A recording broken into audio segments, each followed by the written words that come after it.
What is going on, everybody, and welcome back to the Bali Studios. Now, today in the studio, we're going to be working with some monster clay to go ahead and finalize the back portion of the Peregrine Falcon. So this is a sculpting video. Now, this has been time-lapsed into 6 times speed. We're going to go ahead and expedite some of this process and just showcase mainly how I go ahead and detail and layer those feathers up the back. Now, I originally had been building this sculpture with Monster Clay, Monster Maker Ink Medium. Now, that is a different grade of clay compared to the hard, which I have now. I really wanted to go with the hard because it has a higher wax base, which means that I do not have to use armature wire to achieve what we're doing today, and that is the tail feathers. So a lot of the detail work you've seen in the past have been in live videos and other content creation videos about texturing the feathers. And this is touching on that, but it's a little bit different. We're going to be working with those long, elegant feathers that come really down off the back of the bird. And originally I had big pieces of armature wire kind of hanging off of the back of the bird. And I've had them coiled up the entire time with the intent to use those to stabilize the tail feathers. But because I switched from medium to hard monster clay, I don't have to worry about that. These will hold steady for the entire creation process up until we cast or make a mold of the actual bird itself. And then we're going to cast it out of Smooth on, probably Smooth Cast 300 or something. Separate video, separate day. Today it is all about the tail feathers. So let's get some tools out, let's get some clay out, get it warmed up, and let's get to sculpting. All right, you guys, let's jump into this awesome video. Now, as you can see, how awesome is this Peregrine Falcon sculpture turning out to be? It's absolutely incredible. And as you can see, we have a lot of the under feathers completely sculpted in. I'm going to kind of blend them a little bit from the bottom as I get into those later stages of completion. We're going to go ahead and start off with Monster Clay hard for this portion of the project here. Now, originally I had a lot of armature wires hanging off the back of the bird, and I really just didn't feel like contending with those to go inside each individual feather. So what I've decided to do, originally I was using Monster Clay Medium for the majority of the detail work on the bird, but then I decided to shift to Monster Clay Hard so that I could get the tail feathers to lock in position without them bending or sagging due to gravity. So we have this layer of clay fully laid out, and it's almost completely cool. It's still got a little bit of warmth to it. But as you can see, all I'm using is just an X-Acto knife to go ahead and cut and score the outside edges and to break those free. You just break them back, wiggle it back and forth, you break it free. That's the great thing about the hard clay like this. It's just really easy to work with. I'm also going to go ahead and number our feathers from the inside to the outside from the center. And we're going to do a total of 12 tail feathers for this particular species. I'm not aiming for any particular species in all reality, but it's either 12 or 13. We're going to go with 12 today, and I'm counting from the center out. I went ahead and just layered in the lines on the actual feathers themselves, and I just kind of cut around the bottom of each individual feather and just tapered them in a general shape. And now I'm using a wire tool, or some people call it a hoop tool.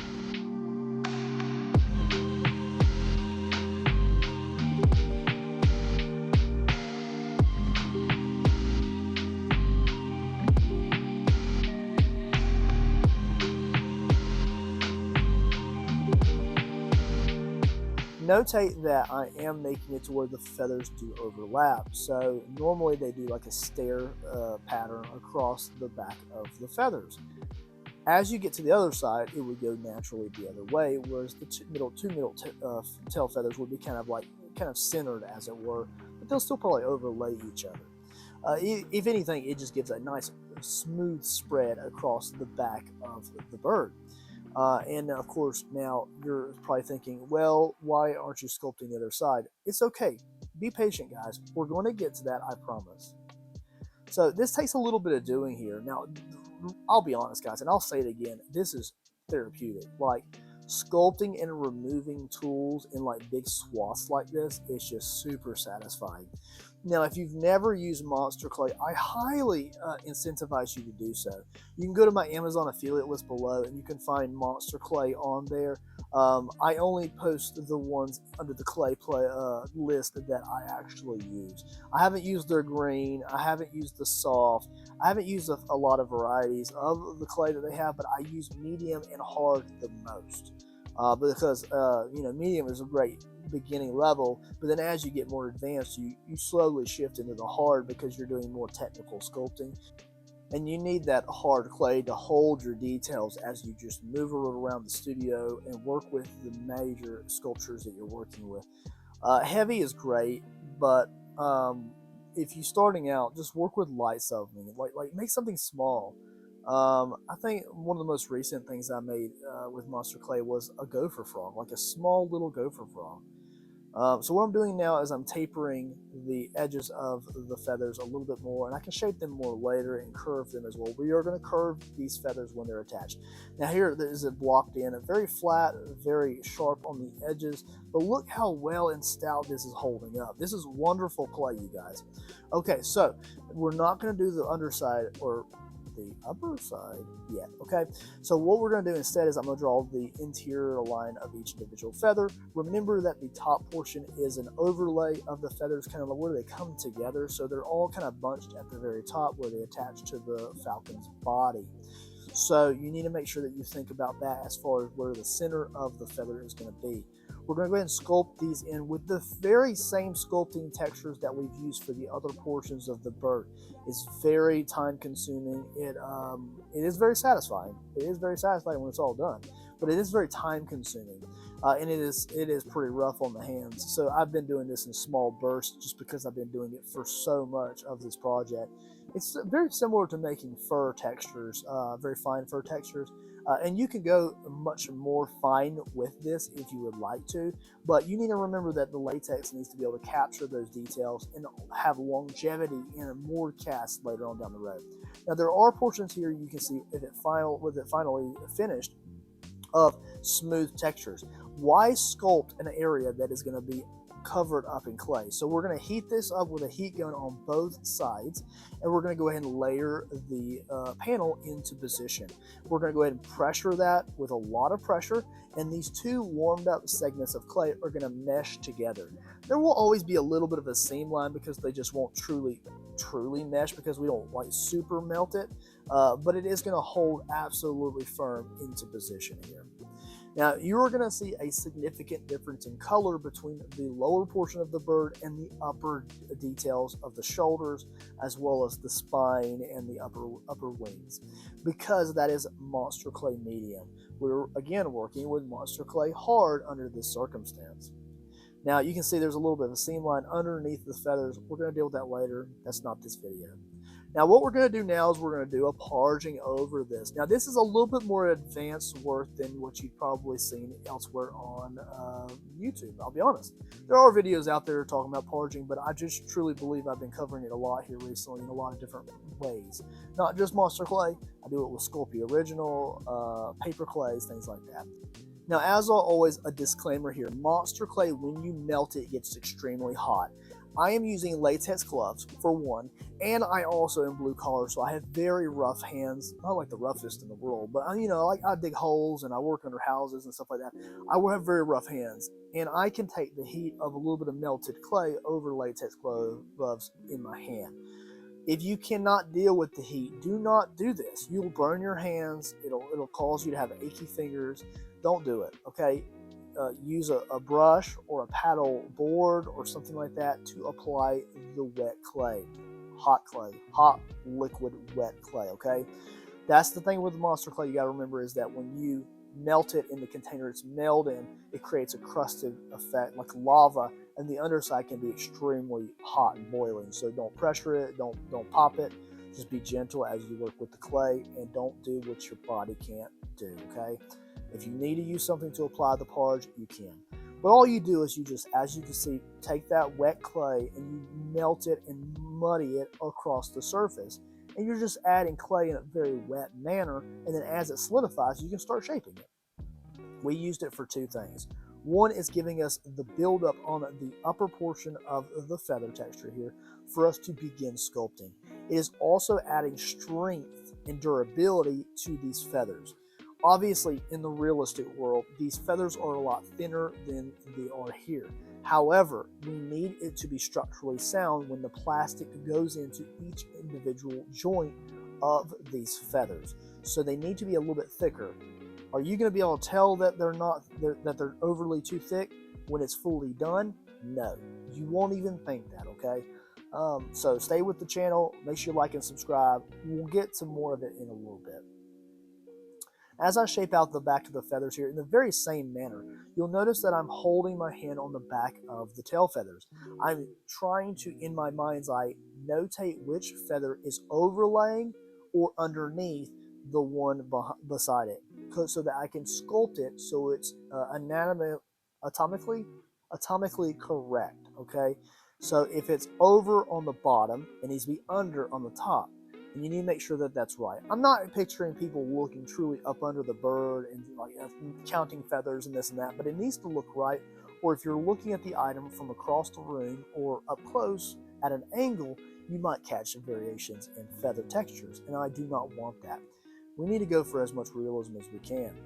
The commissioner came up with a really cool name for of the realism slash my mind's eye type of look, but I can't remember what it is off the top of my head. Maybe he'll leave a comment below sharing that new Urban Dictionary word with us. All right, so as we continue, another thing, guys, this is a truly advanced video. I shrunk this down into 6 times speed, okay? So it does take a little bit of time to do this type of work. It is super satisfying removing this amount of clay, so make sure you try to have something to catch the clay. That way you can just quickly and easily put it back in the container to be rewarmed. Now, this is more advanced. Normally, you won't see a lot of parging. You won't see a lot of like super duper detail work and things like that throughout YouTube. It's out there. There are amazing sculptors out there, and I highly encourage you to get out there and view their content. However, this is more so of a master class type of video, okay? You're pulling a lot of information from this if you're a beginner or medium level sculptor. I do believe that I have ranged into medium to master class sculpting just because of the overall technical detail work that I've began doing in my sculpting. However, this video may end up eventually finding its way into my membership group here on YouTube.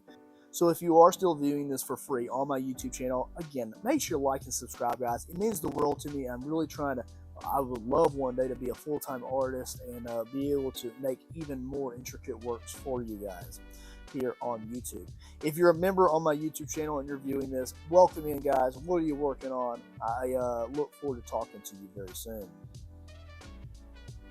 Okay, there's my little plug for subscribe and memberships. But here we go, working on the tail feathers. Now, as you can see, it's really peeling up a lot of clay here. I'm being very rough with it, and I really need to dig into it and create a lot of smooth textures here. As I remove more of that parched clay here, it does really start to get smooth pretty quickly. And then again, we're catching all of these little scrapings and pieces of clay down below to go straight back into the pot to be rewarmed and reused. Jumping a little bit into the future, guys, as I kind of get that shaped out here, we're going to go ahead again and draw the center line of our individual feathers.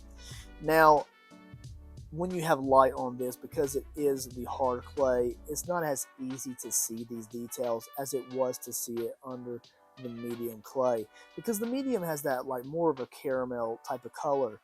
Whereas the hard clay has more of a white kind of a tint to it, and that's because it has a higher wax content as opposed to the medium or the soft.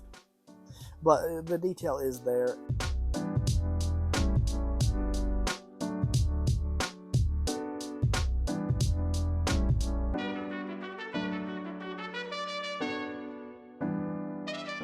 So really just nitpicking here. It's really just easier to start from the left-hand side and then work to the right-hand side if you are indeed right-handed. That way you're not kind of like pressing against it and working out any of those details. But as you can see also here, the tail feathers are coming down and they're swooped slightly up. Remember earlier we warmed up the feathers and we kind of bent them in an upward, just kind of an upward swoop to give them a little bit of definition and some different shapes. You can kind of see that there. They are holding their shape excellently, absolutely wonderfully. And of course, we're going to go ahead and work towards applying more feathers over this. Now, these are the tail feathers, and then naturally you have more feathers coming down from the spine and the shoulder area down the backstrap of the bird into like kind of an overlay of feathers across the tail feathers.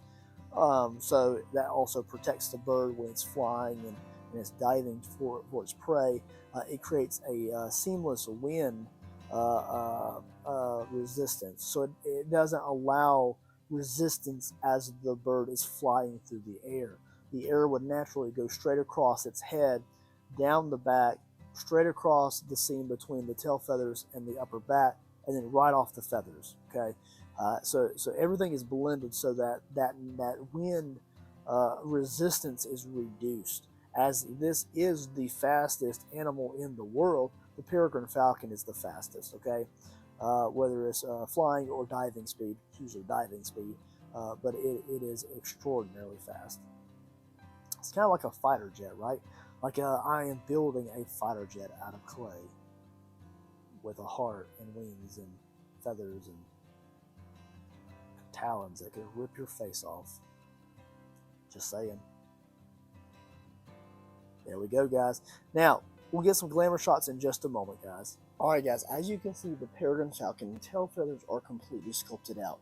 Now, you can do that in a lot of different ways, but I really just wanted to showcase the overall work that is invested in these long, elegant feathers. As I get them sculpted out into their final design, I can always cut and separate them out slightly. But just remember, the way that we design them is that the underside of the feather is completely sculpted before we attach it to the bird. That way we're not sculpting upside down. So do things that make your life easier when you're doing sculpting and things like that. So just make life easy. I really do hope you guys enjoyed this like little excerpt of this overall entire series for the peregrine falcon. I have a long ways to go as far as just the detail work around the top of the neck, the sides of the corners of the wings, down to the actual wing tips themselves, and then we have some just small detail work to do around the actual feet before we go into the mold making process. It's going to be a very intense mold. It's going to be fun. We won't make any mistakes. Will we make mistakes? Let's hope we don't make mistakes, because this thing has taken me absolute forever to make. I will see you guys on the next awesome sculpting, painting, or maybe whatever video that we post here on Valley Studios. Later, guys.